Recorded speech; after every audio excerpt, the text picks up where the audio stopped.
എല്ലാവർക്കും ഓണാശംസകൾ. നമുക്കെന്ന് പറയണത് ഈ ഓണം എന്ന് പറഞ്ഞാൽ മഹാബലിയാണ് ഓണം എന്ന് പറയും. മഹാബലി കൊല്ലത്തിലൊരു ദിവസം പ്രജകളെ കാണാൻ വരുന്നതാണ് ഓണം എന്ന് പറയും. പക്ഷെ ആ ഓണത്തിനേക്കാൾ ഉപരി ഇത് ഈ ഐതിഹ്യം ശ്രീകൃഷ്ണനായിട്ട് ബന്ധപ്പെട്ടുള്ളതാണ്, ഗുരുവായൂരപ്പനായിട്ട് ബന്ധപ്പെട്ടുള്ള ഒരു ഐതിഹ്യമാണ്. ഇതുപോലെ തന്നെ ഗുരുവായൂർ അമ്പലത്തിലൊരു സംഭവം ഉണ്ടായി. എന്താണെന്ന് വെച്ചിട്ടുണ്ടെങ്കിൽ ഒരു ചെറുപ്പക്കാരൻ പഠിപ്പൊക്കെ കഴിഞ്ഞ് പല ടെസ്റ്റുകൾ എഴുതി ഒരു കാരണവശാലും ജോലിയും കിട്ടുന്നില്ല, കിടന്ന് വട്ടം തിരിഞ്ഞ് നടക്കുക. എന്നിട്ട് അയാളും അയാളുടെ അച്ഛനും കൂടി വന്ന് ഗുരുവായൂർ അമ്പലത്തിൽ വന്നിട്ട് പ്രാർത്ഥിക്കണം. അവനിപ്പോൾ പട്ടാളത്തിൽ ജോലിക്ക് വേണ്ടിയിട്ട് ടെസ്റ്റും കാര്യങ്ങളൊക്കെ കഴിഞ്ഞിട്ടുണ്ട്. അത് എത്രയും പെട്ടെന്ന് അവന് ജോലി കിട്ടണം. കിട്ടിക്കഴിഞ്ഞാൽ വലിയൊരു കൊല ഞങ്ങളിവിടെ സമർപ്പിക്കാമെന്ന് പറഞ്ഞ് നേരിടണം. അത് കഴിഞ്ഞിട്ട് അവർ പോയി. അത് കഴിഞ്ഞിട്ട് ഇദ്ദേഹത്തിന് പട്ടാളത്തിൽ ജോലി കിട്ടണം. ജോലി കിട്ടിയോട് കൂടിയിട്ട് അതിശയായി. അതങ്ങനെ പ്രാർത്ഥിച്ചോട് കൂടിയിട്ട് ജോലി കിട്ടിയെന്ന് പറഞ്ഞപ്പോൾ അങ്ങനെ ഗുരുവായൂർ അമ്പലത്തിൽ വന്നു.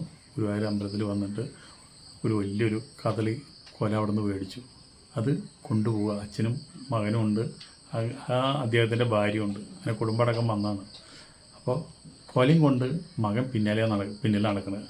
അപ്പോൾ അച്ഛനും ഭാര്യയും കുട്ടികൾ മുമ്പിൽ നടക്കുന്നത്.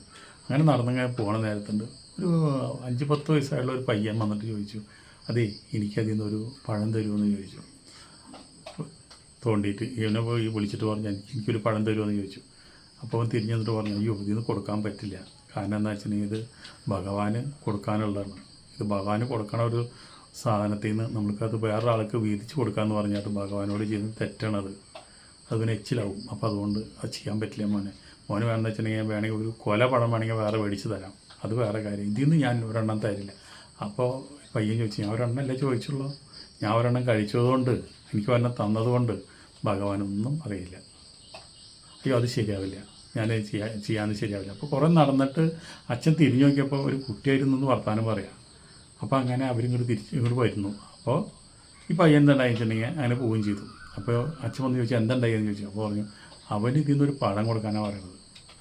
അപ്പോൾ പറഞ്ഞു, അയ്യോ അങ്ങനെ വെച്ചിട്ടുണ്ടെങ്കിൽ ഒരു കുട്ടിയല്ലേ, ഒരെണ്ണം കൊടുക്കാറുന്നില്ലെന്ന് നിനക്കെന്ന് അച്ഛൻ ചോദിച്ചു. അപ്പോൾ എന്നാൽ കൊടുക്കാമെന്ന് വെച്ചിട്ട് നോക്കിയിട്ട് പിന്നെ നോക്കിയപ്പോൾ പിന്നെ ആ കുട്ടീനെ കാണാനില്ല, ആ പയ്യനെ കാണാനില്ല.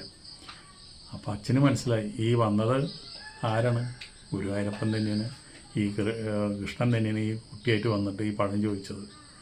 അപ്പോൾ തന്നെ ഈ കൊലയും കൈപ്പിടിച്ച് ഈ പയ്യനെ നോക്കിയിട്ട് അമ്പലം മുഴുവൻ നടന്നു. ഒരു സ്ഥലത്തും ഈ പയ്യനെ കണ്ടില്ല, ഈ കുട്ടീനെ കണ്ടില്ല. ഐശ്വര്യമുള്ള മുകളിലൊരു പയ്യനാണ്, കണ്ടില്ല. അവർക്ക് ഭയങ്കര വിഷമായി. ഈ കൊലയും ചോന്നാണ് നടക്കുന്നത്, കൊല അവിടെ സമർപ്പിക്കാൻ കൊടുക്കണം. അതുവരെ അവർ ഈ പയ്യനെ കണ്ടിട്ട് ആ പയ്യന് ഒരെണ്ണം കൊടുത്തിട്ട്, അപ്പോൾ അച്ഛന് മനസ്സിലായി വന്നത് ആരാന്നുള്ളത്, ഇവനപ്പോഴും മനസ്സിലായില്ല. അങ്ങനെ അച്ഛൻ്റെ നിർബന്ധപ്രകാരമാണ് ഈ പയ്യനെ അന്വേഷിച്ച് നടക്കുന്നത്. ഗുരുവായൂർ മുഴുവൻ തപ്പി.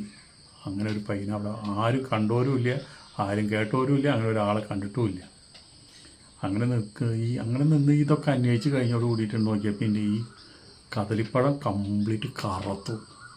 ശരിക്കും അങ്ങോട്ട് കറുത്ത എല്ലാ പഴം കറുത്തു, അതിൻ്റെ തണ്ട് വരെ കറുത്തു എന്നുള്ളതാണ്. അപ്പോൾ അവർക്ക് മനസ്സിലായി ഇതിൻ്റെ സംഗതി എന്താണെന്ന് വെച്ചിട്ടുണ്ടെങ്കിൽ എങ്ങനെയാണെന്ന് മനസ്സിലായി. അതോടുകൂടി പിന്നെ അവർ വേറെ കൊല മേടിച്ച് അവിടെ സമർപ്പിക്കാനോ മറ്റുള്ള കാര്യങ്ങൾക്കൊന്നും നിന്നില്ല. അതിൽ നിന്ന് നമുക്ക് മനസ്സിലാക്കേണ്ടത് എന്താണെന്ന് വെച്ചിട്ടുണ്ടെങ്കിൽ, നമ്മളിപ്പോൾ ഒരു അമ്പലത്തിലേക്ക് പോകുമ്പോഴോ അല്ലെങ്കിൽ വേറെ എന്തെങ്കിലും പോകുമ്പോൾ നമ്മൾക്ക് നമ്മുടെ കയ്യിലുള്ളത് ആരോ ചോദിച്ചാൽ, ഒരാൾ വിശന്നിട്ട് എന്തെങ്കിലും ചോദിച്ചാൽ അത് കൊടുക്കണം. അത് ഭഗവാന് കൊടുക്കണതാണോ അല്ലെങ്കിൽ അവർക്ക് നിവേദിക്കാൻ കൊടുക്കണതാണോ അല്ലെങ്കിൽ ഒരു പായസം അവിടെ കൊണ്ട് സമർപ്പിക്കാനുള്ളതാണ്. ഇപ്പോൾ അത് കാഴ്ചക്കൊല ഒരുപാട് ആൾക്കാർ കൊടുക്കുന്നുണ്ട്. അതിൽ നിന്നിപ്പോൾ ഒരാളൊരു പഴം ചോദിച്ചു കഴിഞ്ഞാൽ അത് കൊടുക്കണോണ്ട് ഭഗവാന് സന്തോഷമാണ്. അതിൽ നിന്നും മനസ്സിലാക്കേണ്ടത്. അപ്പോൾ ഇങ്ങനെ ഒരു സംഭവം ഗുരുവായൂർ ഉണ്ടായിട്ടുണ്ട്, അത് നടന്ന സംഭവമാണ്. അപ്പോൾ നമുക്ക് ഓണമായിട്ട് നമ്മളത് പറഞ്ഞു എന്ന് മാത്രം. അടുത്ത വീഡിയോയിൽ നമുക്ക് വീണ്ടും കാണാം. അതുവരെ നിങ്ങൾക്ക് എല്ലാവർക്കും നന്ദി, നമസ്കാരം. വീണ്ടും നല്ലൊരു ഓണം ആശംസിച്ചുകൊണ്ട് നിർത്തുന്നു.